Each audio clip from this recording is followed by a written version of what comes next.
A note on Sous le Soleil de Satan.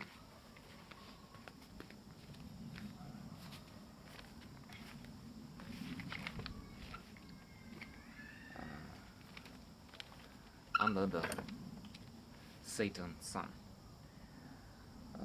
Dossignan is the hero of this film, portrayed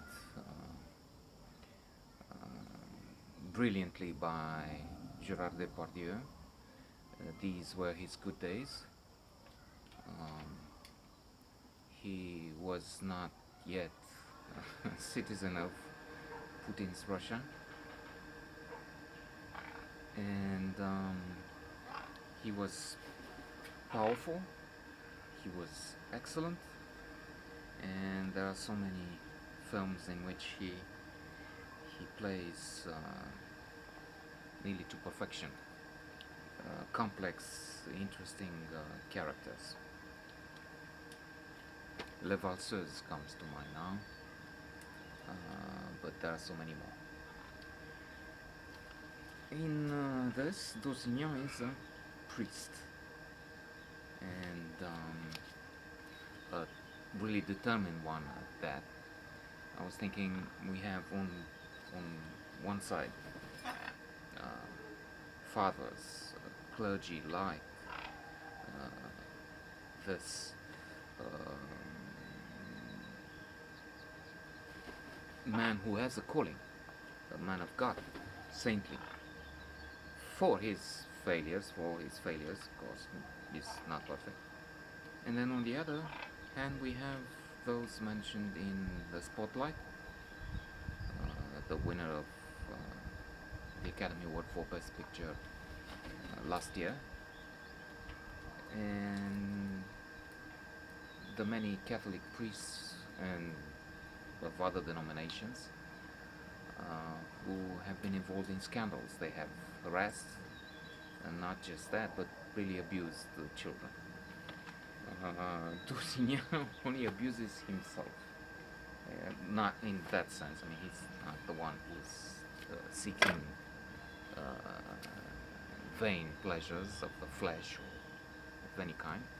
He is abusing himself in the sense that he is beating himself. He's using flagellation.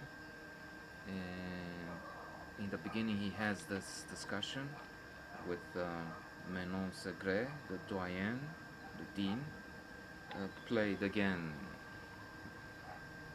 splendidly by Maurice Pialat, who is also the director. And the two argue, and the doyen, the dean, says, "Well, you're hard on yourself, and I know what you think of me. You think I'm lazy, and you despise me." "Yes," says the priest, but at the same time he has this attack upon himself. Through school, I just barely went through. I mean, if it wouldn't be for help, I would not have passed. And I don't know. I like the charisma. I like the charm, and I don't know what to do with myself. And so he's so mean to his own person and body, lacks self-esteem, so to say. So he obviously didn't read the 6 pillars of self-esteem. Not that they existed back then. And of course, Nathaniel Branden, the author of the 6 pillars of self-esteem and other wonderful works of psychology, is of the opinion and mentioned explaining the psychological effects of religion that they're all bad. All the effects of religion. There is a suggestion of kindness, of not doing to the other, but all those are available outside. They're not original. They're not exclusively religious. That's the point. So when they talk further, the young priest collapses, and when the dean gives him air, the neck, he sees that he has that horrendous thing that causes pain. Take this bloody thing off him. The priest has to be clean. And what do you do? Why do you do this to yourself? Don't do this to yourself. Well, he does. He continues to do so. A little later on, we see him whipping himself. That's a flagellation. He meets a man who is the devil. Is it real? I don't know. If you see the film and you understand, let me know. Is it a nightmare?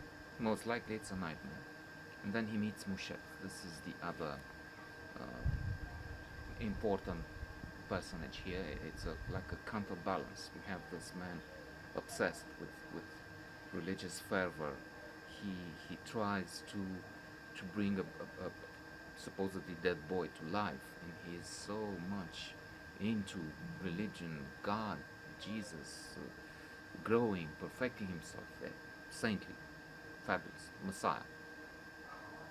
And then there's this woman who's really young, 16, maybe. She keeps lying about things, so maybe about age too, but definitely teenager. And she's involved with this rich man, Marquis, and she shoots him early on, so that no spoiler alert needed here. And then she also has an affair at the same time, so she's in between these two men. I don't know about others, maybe. She has this affair with another man who is married, a député, member of parliament. And the two meet. The priest tries to help her, but it's a difficult struggle.